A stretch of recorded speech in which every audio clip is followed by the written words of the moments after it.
Hoy nos sumergimos en la historia de una estructura que, si pasas por Cartagena, podrías confundir con una simple ruina o un viejo muro en una colina. El depósito de aguas del Monte Sacro. Sí. Pero los documentos que tenemos sobre la mesa, que son informes técnicos muy recientes, planos urbanísticos, estudios históricos, nos cuentan una historia completamente distinta.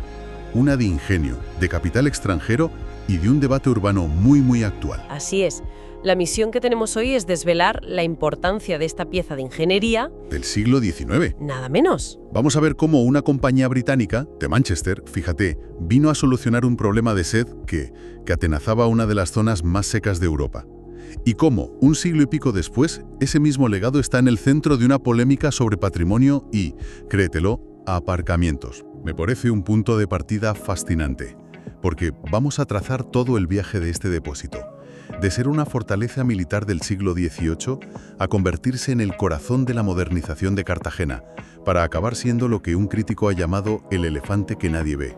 Ese elefante invisible. Para entender por qué este depósito fue tan revolucionario, primero tenemos que ponernos en la piel de un habitante de la Cartagena del siglo XIX. Claro, hablamos de un clima semiárido. Los datos son elocuentes. Las precipitaciones rara vez superan los 300 milímetros al año. Eso es poquísimo. Para que nos hagamos una idea, eso es menos de la mitad de lo que llueve en Madrid, por ejemplo. Es una de las regiones más secas, no ya de España, sino de toda Europa. Y esta escasez de agua no era una anécdota, ¿eh? Era un corsé que impedía el crecimiento de la ciudad. Una ciudad que, no lo olvidemos, era un enclave militar y portuario. Estratégico. Claro. Hay una cita de José Mediavilla, que fue teniente de alcalde en 1929, que lo clava. A ver, Si el agua nos ha de venir del cielo, y en Cartagena del cielo no nos cae, es natural que no existan manantiales permanentes de abundante caudal. vaya frase. Es lapidaria. Resume una resignación histórica. O sea, ¿cómo sobrevivía una ciudad así? Me imagino que dependerían de aljibes, de pozos muy precarios. Exactamente. La vida cotidiana estaba marcada por la gestión de la escasez. Se dependía de aljibes que recogían la poca lluvia que caía y de algunos pozos. Pero esto era totalmente insuficiente para una ciudad en crecimiento. Con un arsenal militar, una población que necesitaba unas condiciones mínimas de salubridad. Claro, cualquier plan de expansión industrial o demográfica chocaba siempre con el mismo muro: la falta de agua. Un suministro fiable y constante. Siempre el agua. Vale, con este panorama, la llegada de una solución debió de ser un acontecimiento histórico. Y aquí es donde la historia da un giro inesperado, porque la solución no vino del Estado. Ni del ayuntamiento. Para nada. Y esto es lo realmente disruptivo y lo que dice mucho de la España de la época. La solución vino del capital privado. Extranjero. Ahí está la clave. En concreto, de una empresa fundada en Manchester llamada The Cartagena Mining and Water Co. Limited. Espera, una empresa de Manchester, la ciudad industrial inglesa famosa por la lluvia, viene a solucionar la sequía de Cartagena. La ironía es increíble. Es una ironía maravillosa. ¿Y el nombre? Mining and Water. Minería y agua. ¿Qué relación tenían? Es una observación muy aguda. La compañía tenía intereses mineros en la Sierra de Cartagena, que es una zona muy rica en plomo y plata. Es muy probable que llegaran atraídos por la minería y una vez aquí se dieran cuenta del enorme problema del agua. Y vieron una oportunidad de negocio gigantesca. Claro, resolvían un problema para sus propias explotaciones mineras y de paso para toda la ciudad. La gente de Cartagena, por cierto, la acabó conociendo popularmente como la Compañía del Agua Inglesa. Claro, mucho más práctico. Entonces, a partir de 1889, estos ingenieros británicos se ponen manos a la obra. Y es lo que construyen, porque no había un gran río del que tirar. Ahí está el ingenio del sistema que diseñaron. No dependía de una única fuente, era una red increíblemente compleja. Capilar. Ah, sí. Por un lado, construyeron presas y azudes para captar los caudales de las ramblas, que son esos cursos de agua que solo llevan caudal cuando hay lluvias torrenciales. Aprovechaban cada gota. O sea, una gestión casi milimétrica del recurso. Totalmente. Y por otro, canalizaban la escorrentía natural del terreno y captaban agua de todos los pequeños manantiales que encontraban. Peinaron el territorio buscando cualquier fuente de agua, por pequeña que fuera. Y la infraestructura para mover todo eso debió de ser una locura. Los documentos hablan de acueductos, sifones... Incluso túneles, ¿sí? Y lo de los túneles es especialmente notable. Perforaron túneles para trasvasar agua entre diferentes cuencas hidrográficas. ¿Cómo? Sí. Si una cuenca tenía un excedente puntual, en lugar de dejar que se perdiera en el mar, la desviaban a través de un túnel a otra cuenca donde podían almacenarla o canalizarla. Para la tecnología de finales del siglo XIX era una obra de ingeniería mayúscula, casi faraónica para la escala local. Y aquí viene otra de las claves que mencionan los estudios. Al ser una obra privada, no hay casi rastro de ella en los archivos municipales. Nada. ¿Suena a pesadilla para los investigadores? Una pesadilla total. Ha obligado a los historiadores y técnicos a hacer un verdadero trabajo de detectives. Gran parte del trazado de esas canalizaciones se ha reconstruido pateando el terreno, siguiendo los restos visibles de la infraestructura, hablando con la gente mayor. Me imagino a los investigadores con botas de montaña, un mapa antiguo en una mano y un GPS en la otra, intentando conectar los puntos. Es una imagen muy acertada. Y han tenido golpes de suerte, ¿eh? Uno de los estudios narra el hallazgo de un paquete de planos originales. ¡No me digas! Sí. Lo guardaba un vecino de la zona, descendiente de un antiguo trabajador de la compañía. Ese hallazgo fue oro puro. Permitió confirmar hipótesis, entender el funcionamiento de ciertas válvulas, compuertas y recuperar la toponimia original. Sin eso, hoy sabríamos mucho menos. ¡Qué historia! Y todo este sistema, toda esa red de venas y arterias que recogía agua de todas partes, tenía que tener un corazón, un punto donde todo confluyera antes de distribuirse a la ciudad. Y ese era el depósito del Monte Sacro. Exacto. Construido en 1896, era el nodo final, el gran distribuidor. Todo el esfuerzo de ingeniería de la compañía culminaba en este depósito. Desde aquí, por fin, el agua llegaba a las fuentes y a las casas de Cartagena. Con presión y regularidad. Pero su ubicación no es casual, y ahí es donde la historia se vuelve todavía más densa. No, para nada. Claro, porque no lo construyeron en un solar vacío. El Monte Sacro ya tenía su propia historia, una historia militar. Efectivamente.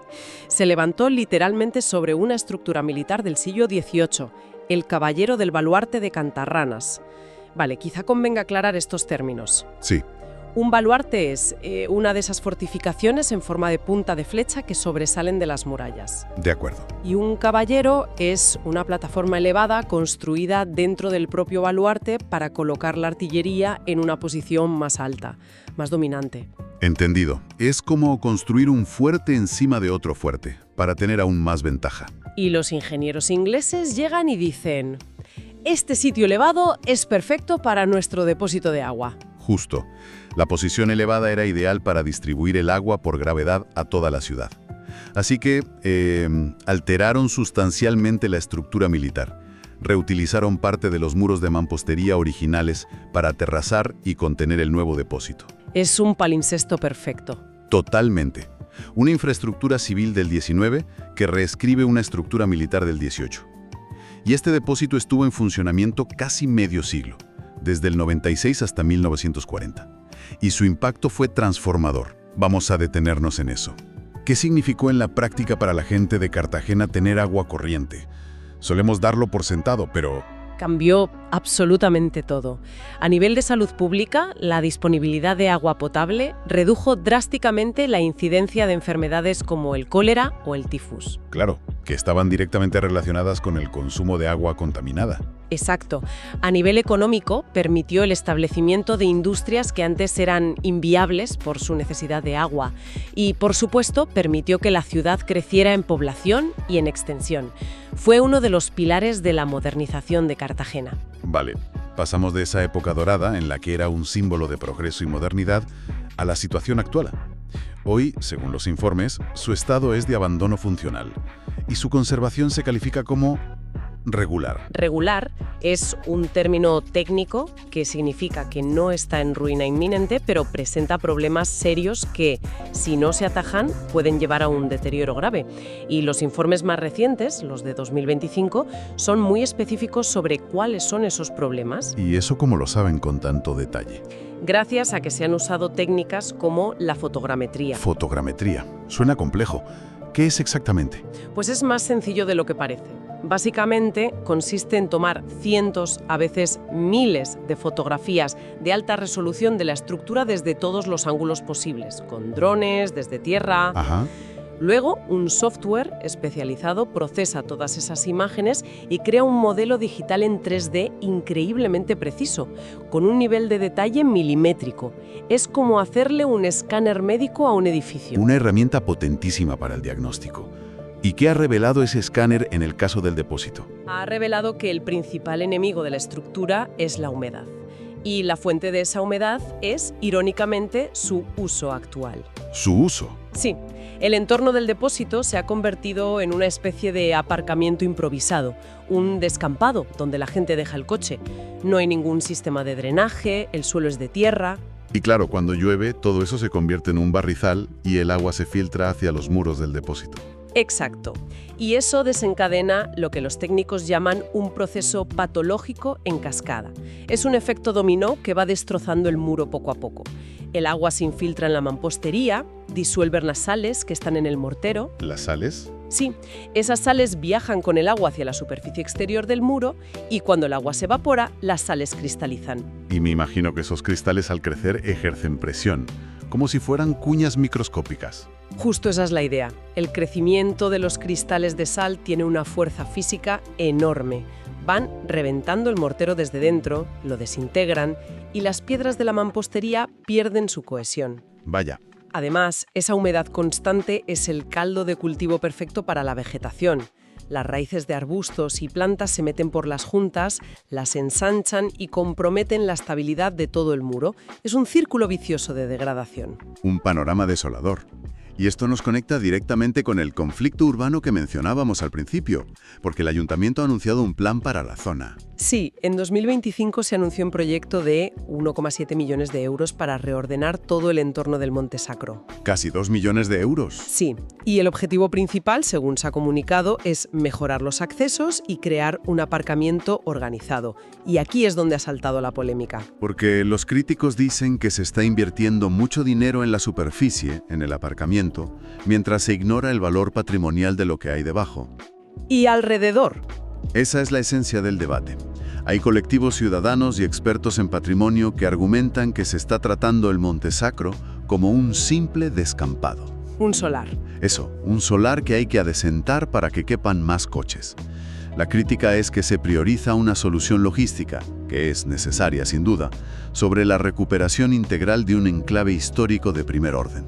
Y no solo hablan del depósito, se refieren a él como ese elefante que nadie ve, pero señalan que hay más elementos históricos en esa misma colina.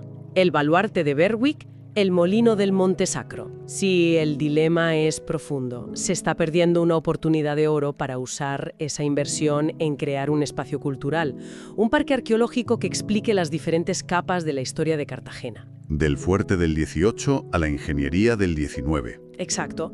La visión de los críticos es que el uso como aparcamiento, aunque sea organizado, es intrínsecamente disonante y perjudicial para un bien que está legalmente protegido. ¿Y cuál es la postura del consistorio?